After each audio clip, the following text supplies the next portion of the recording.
Baik, Shalom, selamat malam Pak Michael. Perkenalkan saya Bagus Kuncara dari kelas BB untuk mata kuliah Manajemen Fundamentals.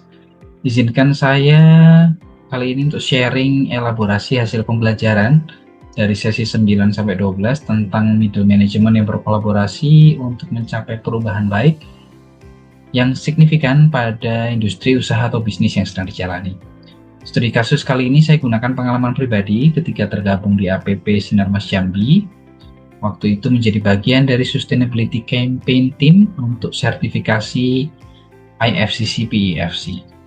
Sertifikasi IFCC PEFC merupakan sertifikasi tertinggi untuk usaha hutan tanaman industri yang menunjukkan bahwa mereka dikelola secara bertanggung jawab dan berkelanjutan. Mereka setara dengan sertifikasi dari FSC, Forest Stewardship Council. Jadi ketika perusahaan punya sertifikat-sertifikat ini, mereka bisa diterima lebih luas, terutama untuk customer-customer konsumen bisnis dari yang berada di Eropa, Amerika Utara, Amerika, hingga kemudian Asia secara luas. Tentang APP Sinarmas Jambi, mereka sendiri adalah bagian dari grup APP yang lebih besar yang ada di seluruh Indonesia. Di Jambi, mereka terbagi menjadi dua perusahaan. Yang pertama adalah Lontar Papyrus yang merupakan pabrik penghasil pulpnya. Dia bisa menghasilkan pulp hingga 450.000 ton per tahun. Dan yang kedua adalah hutan tanaman industrinya, yaitu Wirakarya Sakti yang mengelola hampir 300.000 hektar yang terbentang di 5 kabupaten di Jambi. Ini lebih luas, hampir 5 kali lebih luas dari Provinsi Jakarta. Pokok bahasan dari elaborasi pembelajaran ini adalah tentang peran dan dinamika middle management ini ketika mengelola kampanye pengajuan sertifikasi untuk sertifikat sustainability tertinggi ini. Yang pertama, situasi yang dihadapi saat itu, struktur organisasi Wirakarya Sakti sangatlah besar dan kompleks.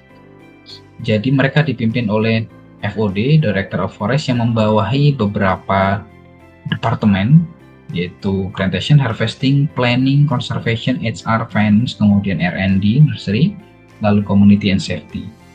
Lalu ada distrik. Nah, distrik ini terbagi menjadi 8 yang masing-masing wilayahnya seluas 40.000 hektar, hampir 40.000 hektar, jadi masing-masing plus minus. Nah, distrik ini dipimpin oleh distrik head. Mereka punya manajemen yang mirip dengan kantor pusat, jadi seperti mini manajemen begitu. Setiap distrik punya superintendent yang mengepalai plantation, harvesting, planning, conservation, HR, dan finance. Para superintendent ini bertanggung jawab untuk berkoordinasi dan melapor hasil pekerjaan mereka pada distrik head untuk mengikuti arahan distrik head. Tetapi secara fungsional mereka juga harus berkoordinasi dengan Departemen Plantation, Harvesting, Planning yang ada di kantor pusat. Hal inilah yang kemudian mendorong semakin kompleksnya silo-silo yang terjadi di Wirakarya Sakti. Dan saya di dalam rimba struktural tadi ada di bagian Planning Department yang bertugas sebagai Supervisor Annual Increment Head. Jadi tugas saya adalah mengawasi pertumbuhan kayu setiap tahunnya. Saat itu, di tahun 2014, kami semua diundang dalam meeting besar di mana top-notch management menyampaikan bahwa mereka akan mengikuti sertifikasi IFCC PEFC. Sehingga dibutuhkan sebuah tim yang terdiri dari perwakilan setiap departemen untuk membantu proses sertifikasinya ini. Mereka akan dipimpin oleh salah satu manajer dari Conservation and Certification Department. Namun semuanya perwakilan dari masing-masing departemen sifatnya wajib untuk ikut. Mereka ini dipilih yang mengerti operasional namun juga paham kebijakan. Dan saya merupakan perwakilan dari Departemen Planning. Saat itu, ketika di meeting pertama diberitahu bahwa ada beberapa strategic objektif yang harus diperhatikan. Yang pertama, sertifikasi ini merupakan sertifikasi yang diakui secara internasional untuk pasar global. Karenanya, sangat mungkin nanti dalam prosesnya akan lebih ketat dan tegas dibanding ketika melakukan sertifikasi yang sifatnya nasional. Yang kedua, sertifikasi ini tidak dilakukan dalam waktu 1 minggu, 1 bulan, 2 bulan, 3 bulan, tetapi akan dilakukan selama 2 tahun. Mereka akan saling silih berganti datang, berbeda tim untuk mengamati keseluruhan proses operasional. Dan selama 2 tahun itu, mereka membutuhkan demonstrasi operasional yang berkesinambungan dari para manpower pada setiap rantai operasional. Demonstrasi operasional nanti akan dicocokkan dengan dokumen yang tertulis, apakah memang tepat, apakah memang sesuai. Karenanya kemudian kami sebagai campaign team dalam rapat itu menyepakati beberapa hal untuk kolaborasi ini berjalan dengan baik dan seperti tujuannya. Yaitu 1, meeting koordinasi harus terjadwal secara resmi dan menggunakan internal memo yang diketahui FOD. Kenapa? Karena 1, ini bukan KPI kami pada dasarnya. Dan yang kedua, ini adalah tambahan pekerjaan. Karena ketika kami menyanggupi melakukan ini, pekerjaan awal kami bukan dikurangi, tapi tetap. Jadi, pekerjaan sertifikasi ini adalah tambahan sehingga kami butuh legitimasi ketika semisal kami sedang mengerjakan pekerjaan utama kami tiba-tiba dipanggil untuk meeting koordinasi.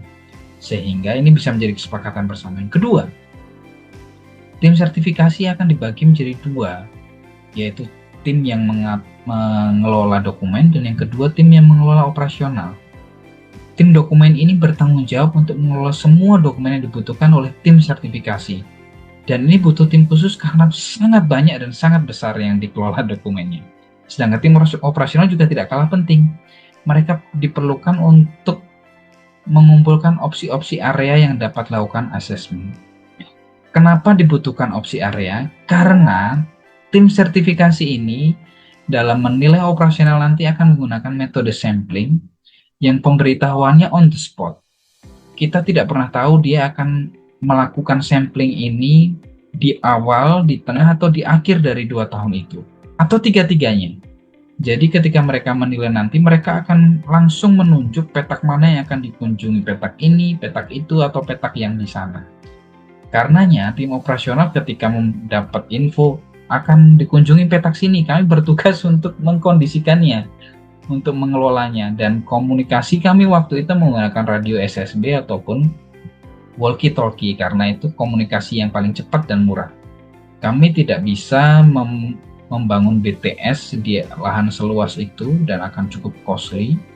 Karena itu kami menggunakan radio dan juga walkie-talkie.